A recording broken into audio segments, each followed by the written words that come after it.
the popularity of cops and policing ebbs and flows based. Now it's more national than ever. It never used to be national, but I think with social media it has made it more national. I know when there's a major incident, particularly around race, it could be far end of the country, but it's felt here. I think we still enjoy, no matter what happens, people know that the majority of the cops are very good people and work hard to keep their community safe. Well, you're always going to have bad apples in every profession. Yeah. And it's our job to hopefully screen them before they come here, but sometimes the screening process did what it showed, and sometimes these folks aren't such great police officers, and then they cause us major issues because of an incident they've been involved in. But the majority, that's not true. The majority of law enforcement that I've been around all these years have done it for the right reason. And I will tell you that I've been in my law enforcement career, 5 law enforcement officers that have been actually killed on duty, murdered. We've had others that have died from accidental reasons, but the most recent one with Deputy Coonsey, I've never seen that kind of outpouring of support, and it's still coming in. I think personally and I don't deal with inside of Wichita all the time, so it's a different population group, but I think the support for law enforcement in this area is high, and they have the right to, if they think something is amiss, to question that. And it's up to me, if it's a sheriff's office thing, to understand that and be able to explain this is what happened, and either we messed up or we didn't. Yeah. So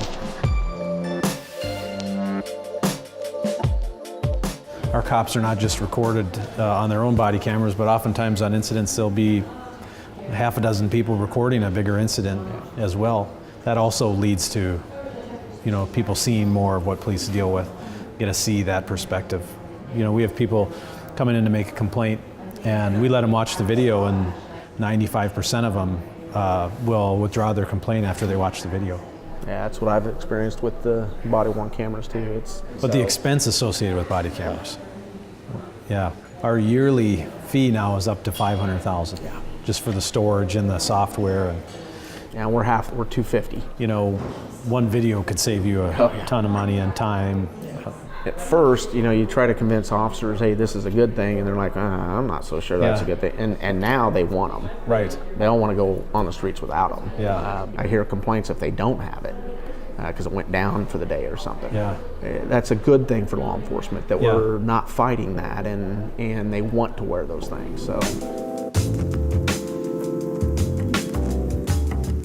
How many lawsuits do you estimate you get out of the jail a year? We have 13 pending right now. Wow. 12 of those are out of the jail. It was a very high year in 18, but it kind of ebbs and flows, and it depends on the inmate. One inmate filed 4. I was going to say, how many are from one person? So the cost of resources and time and lawyers and those type of things, it becomes very expensive and sucks up staff time. But you got to investigate every one of them, right? To make sure that there's no truth to what's being said. So one of the jail studies I was involved in previously was looked at the days in between hearings, and they found that was a huge contributor to overpopulation. Yes. How are you guys with your hearings between, as far as time goes? We discussed it a little bit yesterday with the competency evaluations, where folks that are declared maybe incompetent to stand trial, so they have to go get competency evaluations.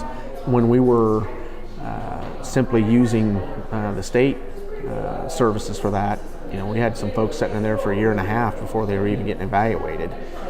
We entered into a contract with ComCare here locally to stem that tide, and last year ComCare did 79 of them for us, and Larner did 30, but we still had, through Larner, the 160-day wait times just for competency hearings. And then you throw in people asking for continuances, those type of things.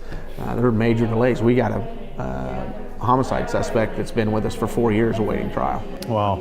And is the preference among inmates that they'd prefer to stay here as long as they could? Or it doesn't? It is now. Yeah, because different benefits that they get. Yeah, before, because we're overcrowded, so we'd ship out, and before there were certain counties they wanted to go to because they allowed them to smoke inside there. They had a lot more, smaller jails, so they didn't have as much attention to them, those type of things.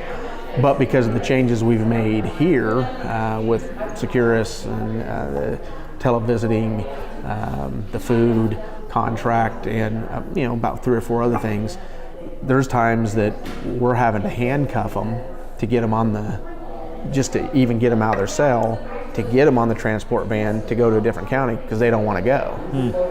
So anytime in a jail, what I've figured out is when you think you've solved one problem, another problem has been created.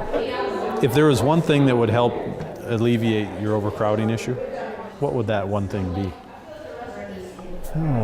I think that the substance abuse issues and the mental health issues, if we could get some type of state treatment facility instead of building a new prison, with the folks that are first-time offenders for burglary but have a substance abuse issue, and the sentencing guidelines allowed for the judge to say you're going to treatment for 6 months to a year, and then a robust mental health treatment, because those folks that come into our jail that absolutely, they've committed crimes, but it's the mental health issue, but they're serious enough crimes they're not going to get out and they're going to stay in the jail. I think if we could start decreasing that population, we would absolutely decrease our population inside the jail. And it would decrease call loads for you. I hope you have a good weekend. Yeah, you too. Appreciate you sitting down and talking with me, and these are all issues that are on our radar, and I know we'll get them worked through.